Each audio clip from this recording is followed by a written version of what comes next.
you think that the company should be trusted when they say everything's safe, everything's good to go? No, I don't trust them. I mean, everybody has to make their own decision on that one. But yeah, I don't trust them. Why not? Big business.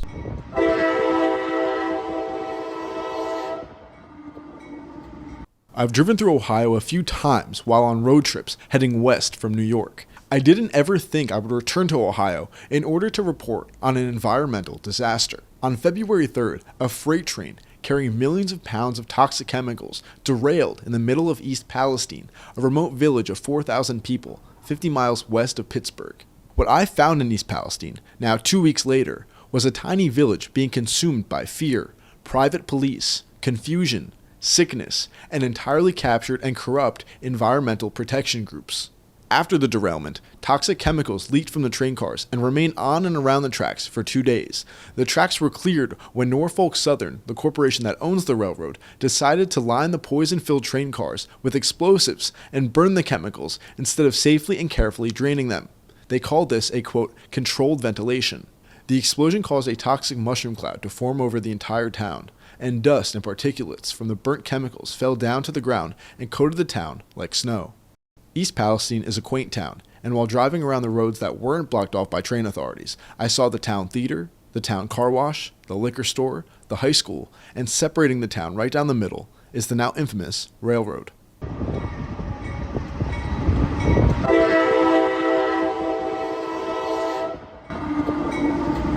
Other than the dust, the local news crews, and the closed shops and stores, it seemed like a regular small town in rural America.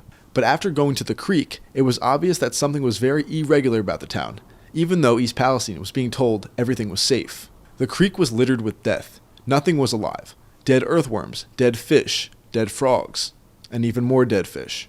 I found East Palestinians to be extraordinarily kind, but they were not happy. They were scared, and they were skeptical of everything they were being told by the same authorities that allowed for this disaster to happen. Employees at a hardware store no more than 100 yards from Ground Zero explained to me that they didn't believe Norfolk Southern from the get-go. Do you trust the company when they come out and say, everything's safe, we tested everything? No, I don't. No, I don't. I know what I felt in my lungs. I've got healthy lungs. Well, I did have. Don't know what shape they're in now. But how can you trust somebody who's telling you, well, it's only going out a mile when you live 3.3 miles away, and I walk outside the morning of, and my lungs burnt. It felt like they were on fire by the time I walked out and walked back in. So, no, I don't trust anything they say. I don't think there's any content feelings around here. My experience has been that people are still pretty much up in the air and uninformed and feel like they're being manipulated. Do you think that the company should be trusted when they say everything's safe, everything's good to go? No, I don't trust them. I mean, everybody has to make their own decision on that one. But yeah, I don't trust them. Why not? Big business. You hear people suing McDonald's because they spilled their own cup of coffee on themselves and getting millions. We're dealing with toxic chemicals in our air where our kids play. Common sense says you're going to burn poisonous material out up into the air. If you and I did that, we'd be in jail, right? But they can come in and burn millions of gallons or whatever it was. Yeah, they have a different set of rules, I guess. At the center of the disaster is the environmental toxic and safety testing that's going on. The testing is being done by none other than Norfolk Southern. The town's welcome sign in the middle of town is being used to direct residents not to independent experts, but the experts at Norfolk Southern. Who's doing the testing, do you know, in the houses? I do believe it's Norfolk Southern. Do you think that they're the best people to carry out those tests? No. Why? No, because they can rig those machines to say whatever they want them to say to give everybody a false sense of security. We don't know. We don't know what's in the air. We don't know what's in our homes. I know some of the people are getting someone privately to come into their homes, which probably is probably a much better idea. The people that caused the accident are responsible for it. I'm going to take a financial hit and a PR hit are the ones that are funding and managing all of the analysis and all the treatment. No, that's That's not credible for most people. Assisting Norfolk Southern with toxic testing is their privately held contractor, the Center for Toxicology and Environmental Health, or CTEH. According to critics, CTEH has a history of minimizing the effects of environmental disasters to satisfy their corporate clients. CTEH was at the center of several environmental disasters, including the BP oil spill. According to a toxicologist that spoke to the New York Times, CTEH's environmental studies and toxicology tests are designed to meet the goals of its clients. Quote, they're paid to say, everything's okay. The Norfolk Southern YouTube account recently posted a bizarre, seemingly promotional video for CTEH. Sarah Burnett is a toxicologist with CTEH, an environmental consulting firm. She's one of dozens of scientists in East Palestine helping answer those questions about air quality. So what do you say to them? What is that answer? I say to them that we have detected no vinyl chloride or other constituents related to this incident in the air, and that all of our air monitoring and sampling data collectively do not indicate any short or long-term risks to them, their children, or their families. Also taking the lead in preparing testing and analysis for the EPA is another private contractor with an arguably even more controversial history. Their name is Tetra Tech. The news that Tetra Tech has been hired by the EPA to handle this environmental disaster does not exist. But page 3 of the EPA's air safety results expose this unsavory reality. Tetra Tech is owned by the same main shareholders as Norfolk Southern, BlackRock, and Vanguard.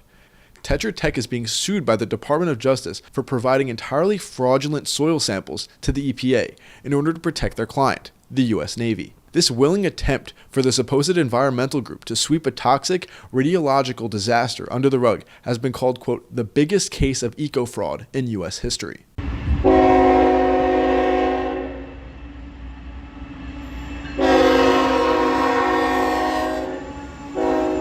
Getting around this town is very difficult. There are many roadblocks, but the public roads are not being patrolled and the roadblocks are not being enforced by local police, instead by out-of-staters.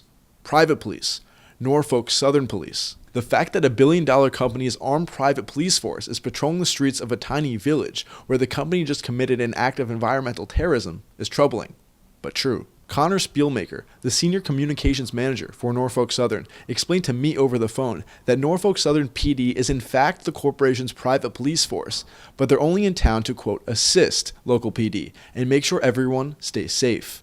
But people in the town believe it's these private police that are calling the shots. Their local officials have told them this much. I called Ohio Department of Transportation, State Highway Patrol, our local police force, and they're all pointing the finger at Norfolk Police Department in charge of these roadblocks and the road closures and everything. Like, why are they above local and state enforcement? What is Norfolk So Police if they're want? both active, I would like to know too. Sounds like Pinkertons to me, private police. I don't think it's right. I don't think it's right. They don't live here. They don't know what this town needs and what it don't need. I think our own local cops and our state police in Ohio should be taken over. They should take over what's going on instead of letting them run shot over everything. I believe they would have a better interest in the people and what's going on here.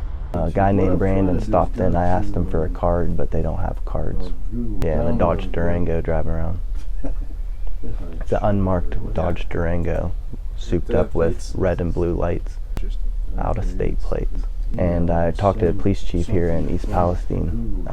His last name's Brown, and he told me that they're in charge and they're out front of my building. They're out front of the building right now, and they want to talk to me because I have concerns. The workers at the roadblock told me that they answer to the Norfolk Southern Police Department. The power dynamic is evident here in this video, as local public police wait at the roadblock, set up by the private police and manned by out-of-towners. According to Norfolk Southern's Facebook, the Norfolk Southern Police Department is responsible for crime prevention and criminal investigations involving Norfolk Southern corporate interests. The department supports 49 field offices, 5 special investigation units, 3 special operations response teams, 12 canine units, a police communication center, and a headquarters in Atlanta. After the derailment and subsequent controlled ventilation, information and evacuation orders were contradictory and scarce.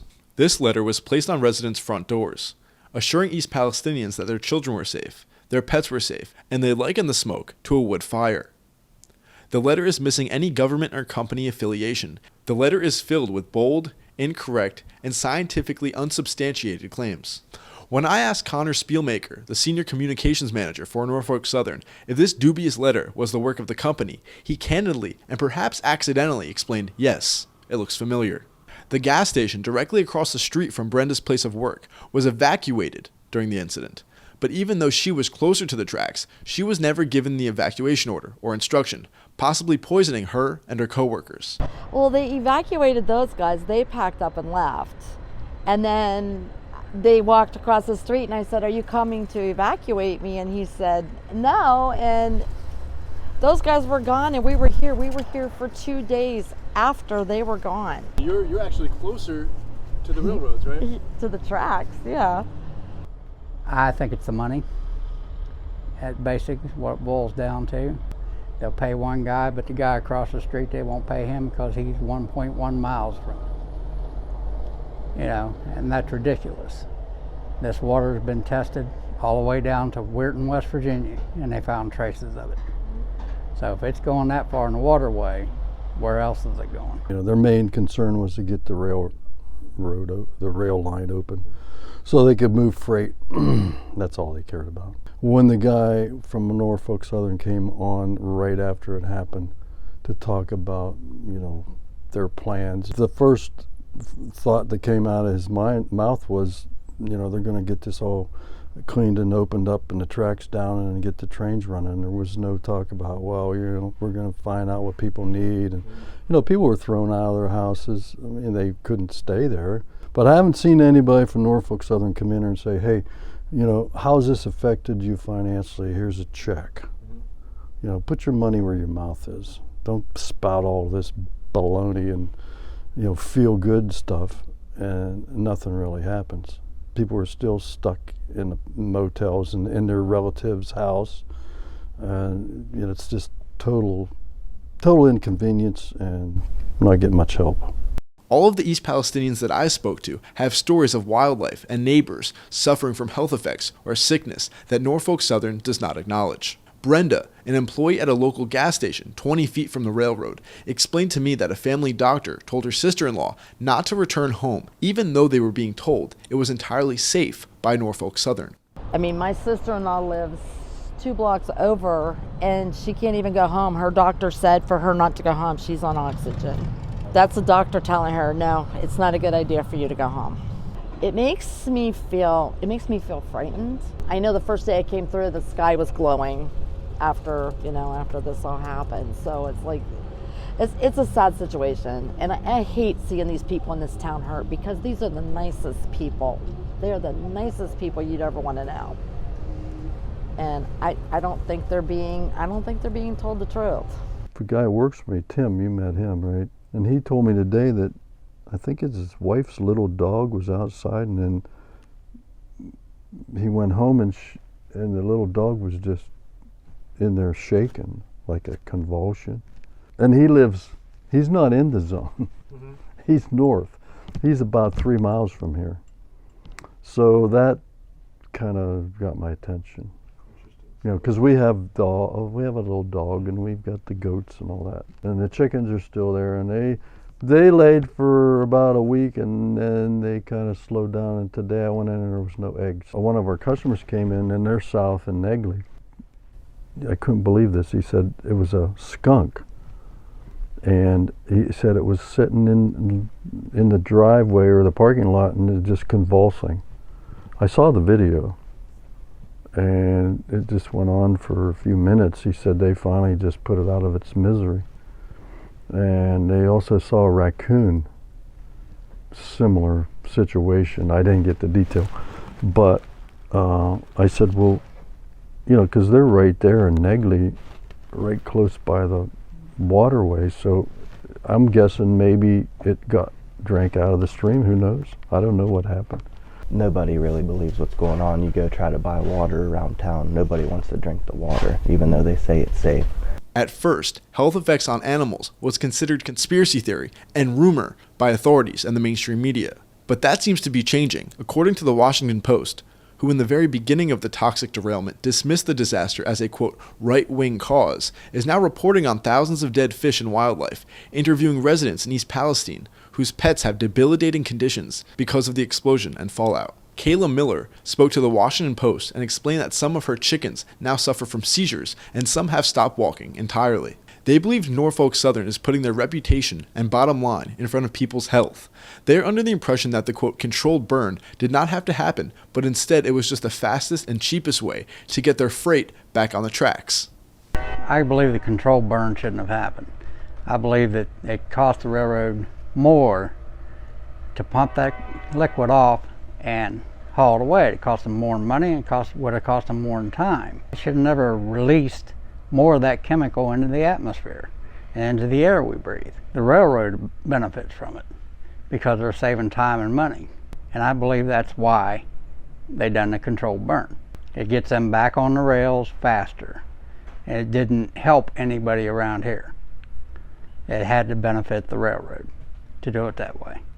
Because it's not going to benefit our wildlife, our domestic animals, the people that breathe the air, the water, the soil. It just made it worse. While I was in East Palestine, there was the first ever town hall meeting organized by the town. It took place at the high school gymnasium. Tonight there's supposed to be a meeting over by the school at 7 o'clock, and I'm pretty confident there's going to be quite a lot of people there upset. Are you going to go? I would like to, but it's syrup making season, and I love making the maple syrup, and we're going to make it just like we did last year, but we're going to send it out and see if somebody can test it and make sure it's good to consume. After residents heard that a representative for Norfolk Southern would be there in person, thousands of people showed up. It looked like the entire town was in line.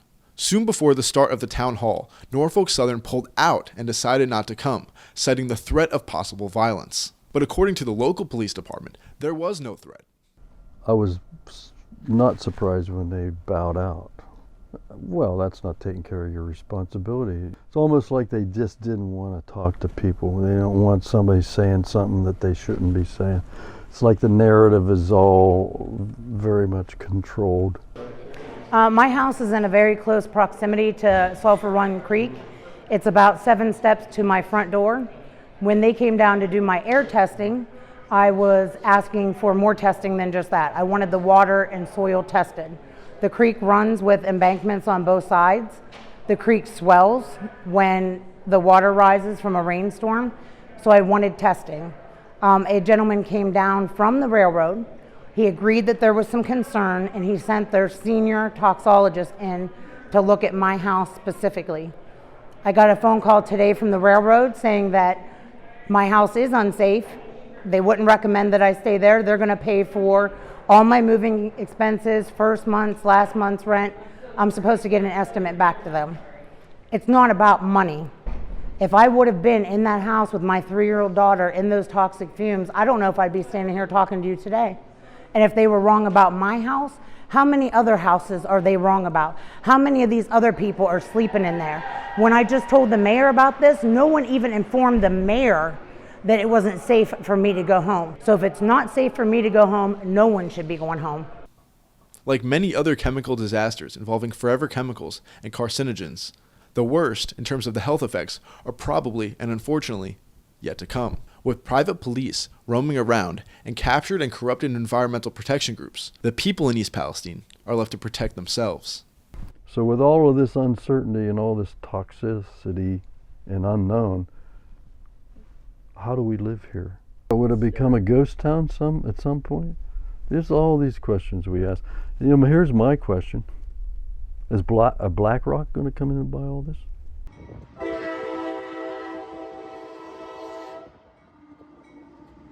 We see how big, people with lots of power and control work. We just feel like we're being used and pushed around. They come in and they damage us severely, and then they just push you around and tell you what they're going to do.